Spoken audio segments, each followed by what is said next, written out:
Lors de son symposium de mai 2007, la FAO a officiellement déclaré que l'agriculture biologique pouvait nourrir toute la planète, sans impact sur l'environnement. Depuis lors, son directeur s'est rétracté sous la pression des États payeurs et de leurs associés, les multinationales de l'agrochimie.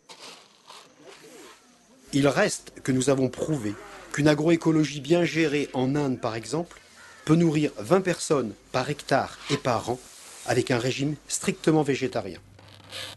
Ce qui signifie qu'avec de l'eau, l'Inde pourrait nourrir 3 milliards de personnes en régime végétarien, répétons-le, sur les 150 millions d'hectares de terres arables qui n'ont pas encore été totalement désertifiés par l'érosion hydrique et l'érosion éolienne.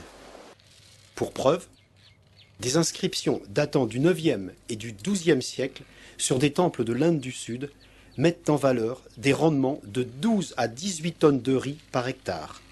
Est-ce de la poésie ou de la mythologie? Non point.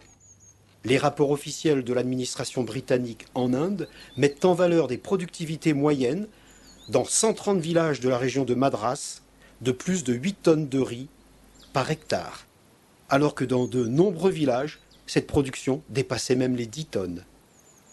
De nos jours, dans la même région, les riz pesticides de la pseudo-révolution verte font 3 tonnes par hectare, alors que la moyenne nationale de l'Inde n'atteint que 1,7 tonne. C'est la grande escroquerie de la révolution verte.